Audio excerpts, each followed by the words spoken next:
Blackburn Enterprises. Thank you for coming to our channel. You could have been anywhere else, but you're here with me.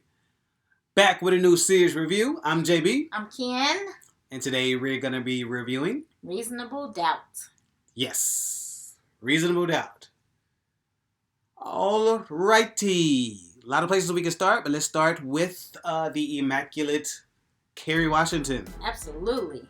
And what does he do? She's an executive producer on this show. Yeah, she's executive producer. Yes, executive producer. So shout out to Kerry Washington. And I think like her, she really wanted to be a lawyer in real life. Cause I think, yeah, probably did. this is what her calling is. I probably is. It probably is. But I think she also directed the episode of this, if I'm not mistaken. I feel like she directed the first. Well, either a couple of, or definitely one for sure. Mm-hmm. I want to say the first episode, but possibly. I don't know. Let's go ahead and get into it. So where should we start? I think we should start with Jax. With Jax. Yeah, let's get into Jax. it. I just want to say Emayaty Corinealdi because that is a lovely name. It is very nice. And speaking of very nice, Jax, which is the main character, she is very nice. You go ahead and let me know what you think about her. She's a boss. She's definitely a boss. She ain't gonna play. I'm a boss. Okay, I'm sorry. Go ahead. She definitely ain't gonna play with you. She's gonna. She not for play. She's not for play. No. At all. No, and she rules her home. She rules her job, workspace, and tries to rule her kids. But you're not teenagers, are they? Teenagers or something else. Yes, but yeah, she loves criminals. She has a love for people to break the law, and that's. I think she says it.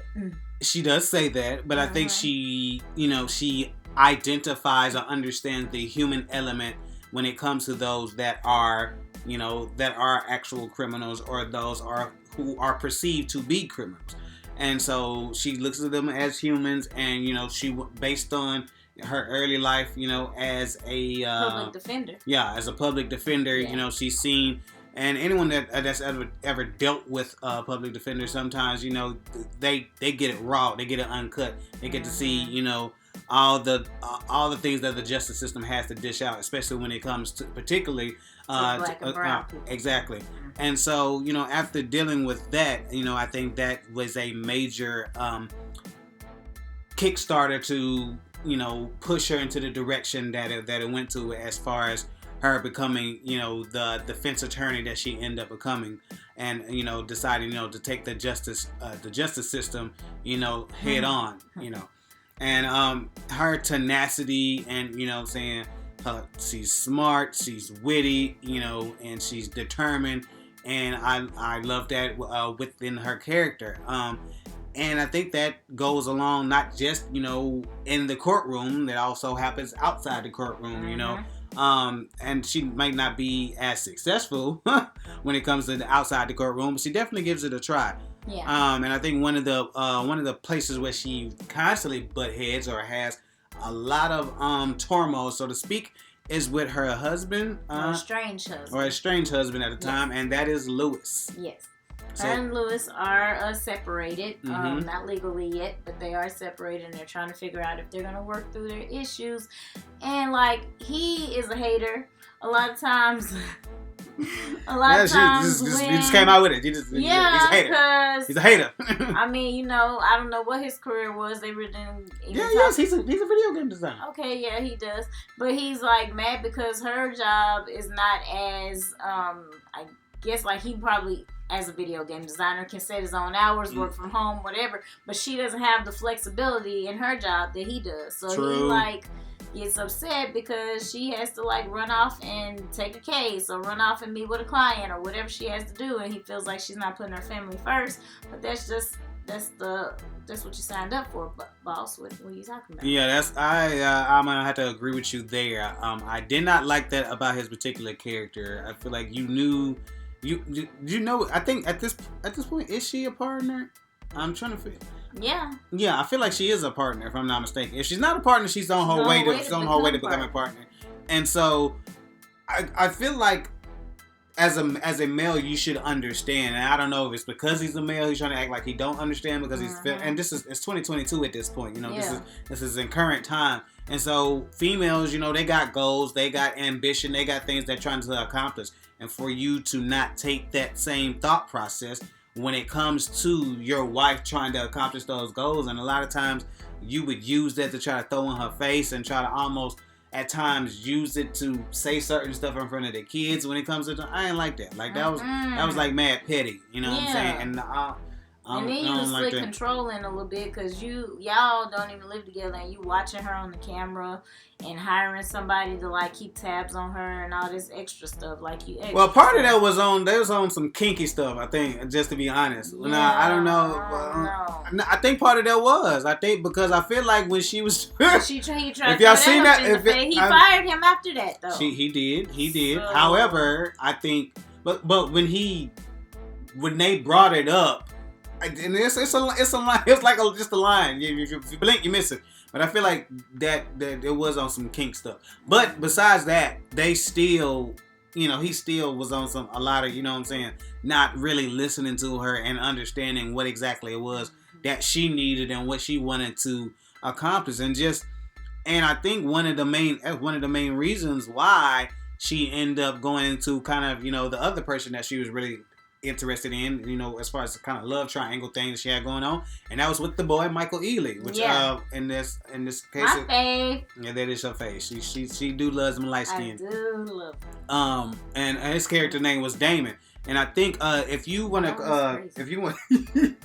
we're gonna get to that, but if you want to compare and contrast the difference between Lewis and Damon, you know, with similar situations, like Damon would actually be concerned about, you know, Jax and what was going on her and trying to console her and, you know, speaking into her, you know what I'm saying, speaking growth and speaking, you know, calmness and positivity and all that. And Lewis was on some old BS, like just not just the total opposite, you know what I'm saying? So, you know, if they're gonna make it, you know, as a couple, as you know, as a relationship, you know, they're definitely gonna have to do the what am I trying to say? They're gonna go to counseling. That's what it was. Cause not thinking going to counseling. That's what I was. They're gonna have to go to counseling. And because, you know, that's another thing. Which if I'm, you know, I can understand somewhat, especially people that are the smart. Unfortunately, I feel like the smarter you are, or the more arrogant you are, and he can be an arrogant person. Yeah. That the more he's definitely gonna more so be like, I don't need nobody to tell me how to be me, or they can't tell me what to do. A lot of men do be like that. You know what I'm saying? But if you're trying to save your relationship, you know, especially at this point, because it's on the rocks, you know, everything's it's really rocky at this point. Yeah. That you feel like that's something that you would do. But, and he always kissed up to her mom too, like, bruh. Like, that's not your mom. And it reminded me, and I said it because it's one of my favorite parts of Waiting to Exhale. You know, it was just kind of reminded me of Whitney Houston's character and her mother's relationship. And, you know, her mom wanted Savannah to be with the guy, you know what I'm saying? At the one point, Whitney Houston, like, if you like him so much, mama, why don't you? You know what I'm saying? She kind of snapped off. And I kind of got that vibe, you know what I'm saying, for him. Like, she was trying to, Mama Lou was basically, you know, which is Jack's mom, she basically kept trying to coax, you know, Jackson to get in with Lewis and trying to be there for Lewis and just, you know, I mean, I guess on one hand, you just want your daughter to be happy. On another hand, you just got to back the F up. Like, you know what I'm saying? You got to do her. You know what I'm saying? Bag. Yeah. Give me 50 feet. You don't know what they got going on. And let things take their toll, you know, and you didn't, a lot of times you didn't do that. And that was mad annoying, you know. It was definitely. And so that's things that Jax had to deal with, you know what I'm saying? So she had to deal with the balancing of, you know, the triangle between Damon and Lewis, and you know, and dealing with her mom. Separate homes, you know, with her mom, and dealing with the kids. Let's touch on those kids real quick. What did you think about that little boy? Irked the mess out of you. Well, I would. The little girl. We would have been fighting. I mean, the little girl was fine. Yeah. The little boy would have been fighting. And that is another thing that I didn't like about Lewis. That's another thing You stupid. Nah, what's her name? Now, we gonna get to Braden. Braden ain't soft. We gonna get to him though. Braden ain't soft. But or CJ, he ain't soft either. But that's one thing. Another thing I didn't like about Lewis, he rarely put the child in check. Like it was like way after till he was like, oh hey, you gotta respect your mom. And where was this at the first 5 to 6 times? Like where you been at? Like what have you been doing? Right. Like my God, like for real. So that was annoying. That was annoying me. Like you kept trying to. I don't know what he was trying to do. I don't know. You was trying to tote out playing. You know what? Yeah, I'm just itching my back. It should be itching all day. Arm itching, back itching. Do something. Some moment. But yeah, he would not. It's like I don't know if he was trying to play that good parent, bad parent type deal. So I don't know if he wanted to get on him or whatever. But right, like the kids are going through so much right now. Right or whatever. So I did not like that. You know. So yeah, so she was dealing with that. She was dealing with the kids, the badass kids, or one of them was bad or whatever. But one thing that she did like, and I did like the two characters that she had in her corner. And that was Daniel and Crystal. That was definitely, I believe, Crystal was her secretary, and I mean Daniel was her assistant. Yeah. And they definitely had her back. What you think about those particular characters? Crystal was your typical nosy / funny, the comic relief person in the show. She had me cracking up the whole time. She did, and did. And Daniel, he was ride or die. Like ride or die. Ride or die. His tail whooped at one point. He was trying to get all the inside man information and stuff. They stumped him. They did. A-Town stumped him. It definitely did. But he wasn't hurt too bad. Right. He was able to get back in the game. But at least she had those people in her corner. Yeah. And she definitely was going to need those people in her corner when defending Mr. Braden Miller. Oh my God, Braden. And that's definitely the crux of the plot this entire season. Braden, and shout out to Sean Patrick Thomas because he nails this role. He's playing a billionaire, and he's been accused of killing his side piece. My side piece. He was accused of killing his side piece. And Jax was, she's trying to figure out, like, am I going to defend him or not? Am I not? Let me figure this out. You seem like she didn't like him off top. She was like, no. I ain't like him off top either. Yeah, what you like think an arrogant, I get what I want, spoiled brat type guy, and she was not going for it. She was like, no. Somebody else can have your case, and he wanted. He picked the what's his name? Yeah, he picked Rich. He picked Rich. Do his case at first, and then he changed his mind once she died. Because I think the first original case was he wanted her to sign a NDA, not an NDA, but he was trying to settle with her because it was some type of sexual harassment case first. Then when she died. Then that's when he picked Jax up because it turned from that to a civil case to a homicide case. Right. So that's what happened. But at first he picked Rich to be his civil case lawyer. Right. And then the whole thing flipped because she wasn't signing them papers. Right.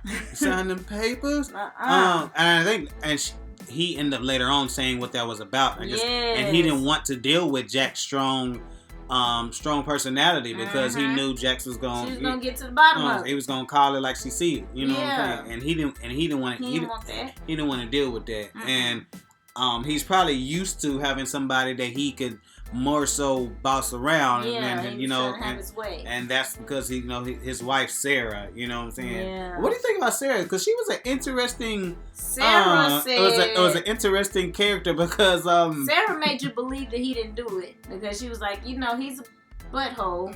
He's a cheater. He's a liar. He ain't no killer. But Sarah was. I ain't no killer, but don't push me. Sarah was sadly mistaken. Yeah. And what do you think about Sarah and their relationship? Because Cheryl was smashing. Who did she smash? The dude, because I guess she was trying to get her husband off so she could keep that money. Right. I'm confused. My brain ain't working. I thought it was her husband, because remember the girl. Oh yeah, was yeah. That's what it was. Well. Right. Yeah.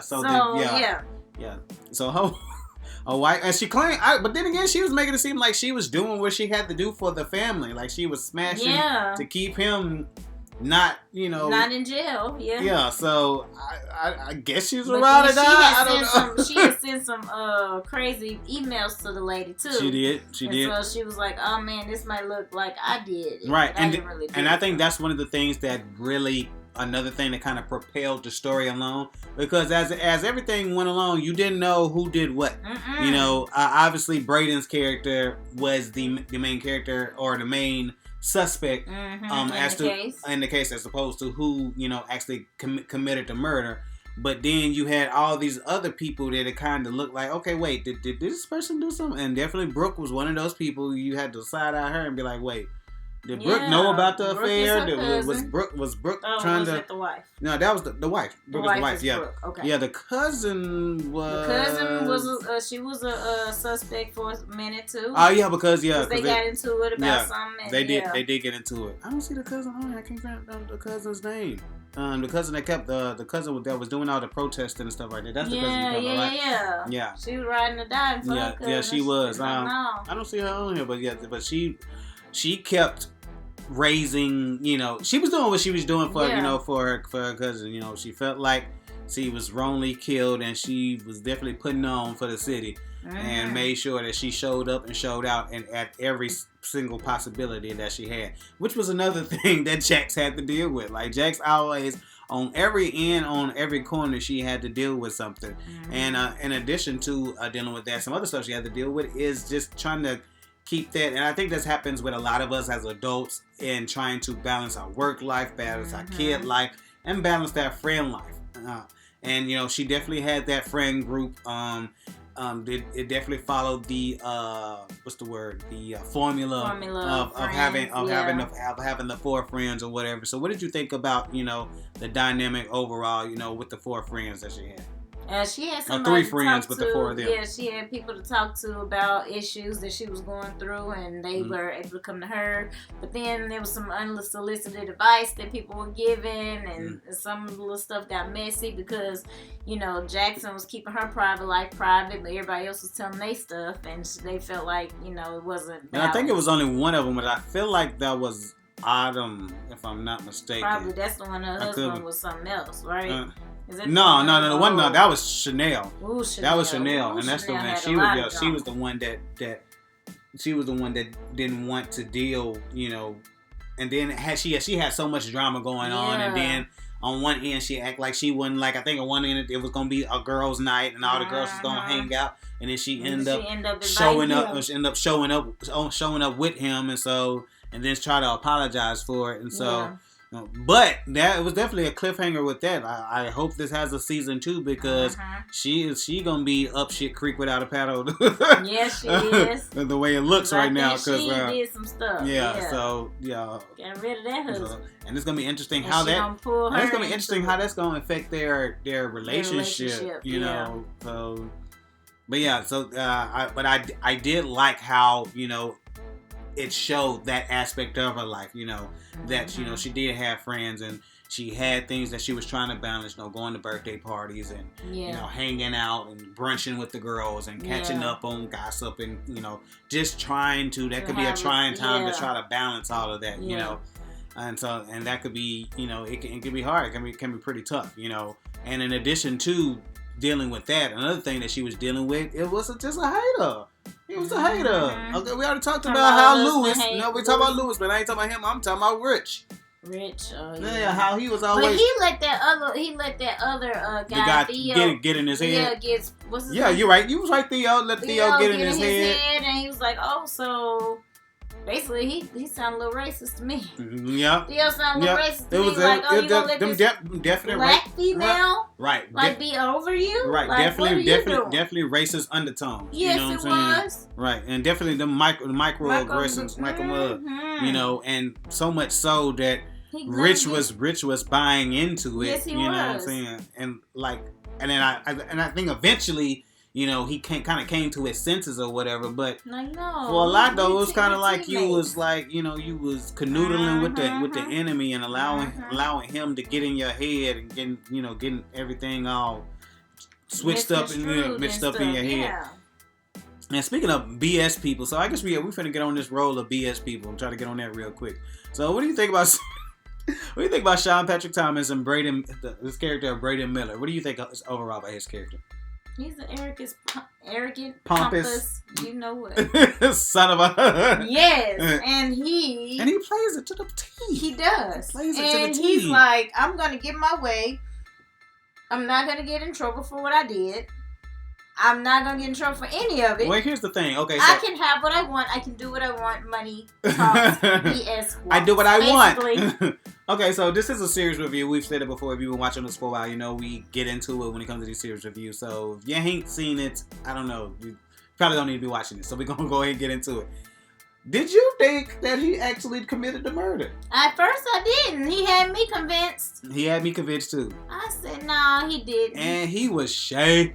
Oh my God. Like all of that. Well, he was talking, just talk. But I mean, he even like even the story, like when he had the story about covering his tail. He had the whole story about, you know, cleaning up the streets, and then when his brother got killed, and he didn't want to be like his brother or whatever. Mama come in and had his mom, and his mama was in. Put his mama into it, the wife into it. Hey, mama got a ride for her son. My wife too, apparently. Apparently.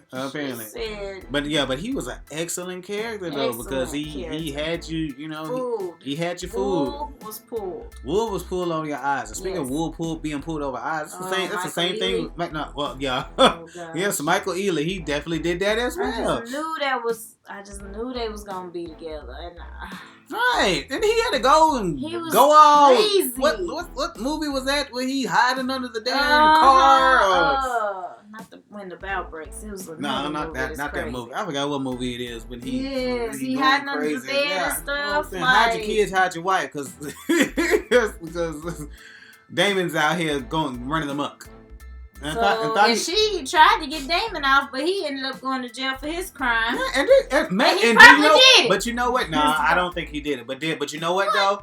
I don't think he did it. But what shows, I maybe should have been a red flag, I think, is when he chose to go ahead and say that he did it just to, you know what I'm saying, to get out. Because generally, if you didn't do it, like people, I mean, I understand people be where, you know, you doing that time, you ready to get the hell up out.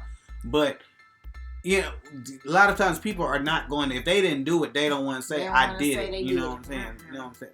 Under no circumstances whatsoever. No. And the fact that he was like, you know what, I'll just do what I got to do. So I can go ahead and get out. And he went ahead and he just flipped it on him. And you didn't know that too. Like that was another thing that you didn't know who was gonna be doing that to her at the end, because you were kind of like, well, who could it be? You know, so could it be the husband? Could it be, you know, the little rich? Braden? I don't know. Could it be Reach? Could it be the wife? Who is it? You didn't know, and I wouldn't have thought that it was gonna be Michael Ealy, and it turned out to be him. He showed a little like hostility in a couple of situations, screaming and doing crazy stuff. He did. You're like, wait a minute. He did. And then you trying to hide your crazy. He did. I know what you're doing. And then at the end, he kind of just the straw that broke the camel's back, and that was his brother, cousin. Yeah, the brother. It was a brother. CJ, you are a trash individual. You know. Yeah, because he first just off, got out of jail. You gonna try to be shady in the business. That's number one. You knew he just got out of jail. Number two, you keep 3 strikes.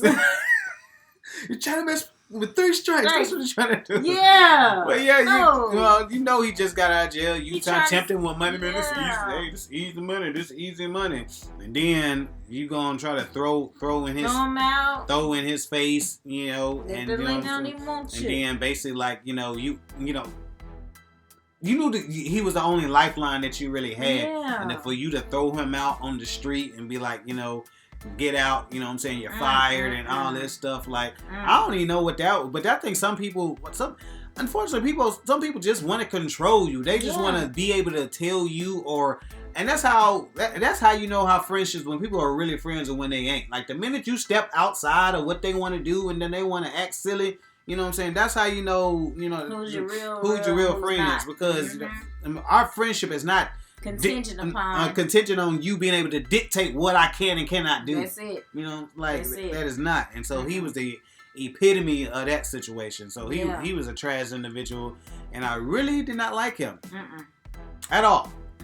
But I tell you what I did like, and I definitely did like the show overall. And like I said, the name of the show is Reasonable Doubt, and even Hulu as well, right? I believe it is on Hulu as well. Actually, no. Yes, take that back.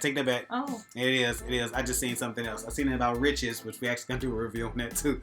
But no, this is on Hulu, and also one of the interesting things I thought, because Reasonable Doubt, of course, that was one of the classic albums of Jay-Z, and a lot of the songs of each episode are classic songs. The Can't Knock the Hustle, Family Feud, 99 Problems, what I'm saying, So Ambitious, Renegade, what I'm saying, so Song Cry. And so I really loved how they took those song titles, what I'm saying, and weaved it into, this season, and weaved it into the name of the episodes. And so that's really, really dope. So kudos to everyone that was involved with this. Like I said, the story is super, super dope.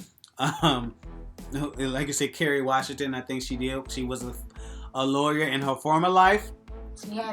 She had to be, but I mean, this is another show with a dope black female as the lead, and Emayaty Corinealdi, what I'm saying, she embodies this particular character, when it comes to being strong, when it comes to, and not only that, actually having weak moments too, and dealing with things in the past, dealing with her mom and her mom's husband, and dealing with that situation, and going through it, and confronting him, and showing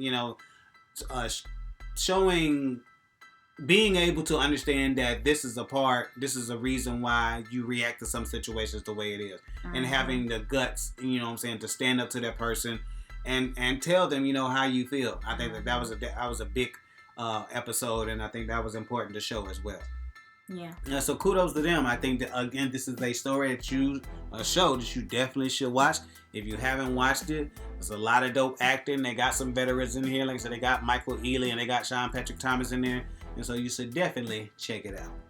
That's it. All right. So if you want to do us a favor, hit that thumbs up button. We'll definitely appreciate it. And it helps out the channel. And if you haven't hit that subscribe button yet, bruh, go ahead and hit the subscribe button. We'll definitely appreciate it. And you can see more videos like this one. And if you want to go ahead and do us another favor, if you want to go ahead and hit that button that's shaped like a bell, if you want to go ahead and do that, you'll get a notification every time we drop a new video. And if you want to go ahead and do us one more favor, you want to go ahead and comment down below. And what should they comment? What is your favorite Kerry Washington show that she's produced or directed or that acted in? Yes, because she was also, her and Sean Patrick Thomas was both in Save the Last Dance together, right? Yes, they both were in Save. They both were in Save the Last Dance. Yes, they were. And Sean Patrick Thomas and Michael Ealy was also in Barbershop. So yeah, so it's a lot of full circle moments in it. But but what's your favorite show, movie that Kerry Washington had to do with? That's it. All right, we appreciate every single one of you, and I guess we'll holler at you. Peace.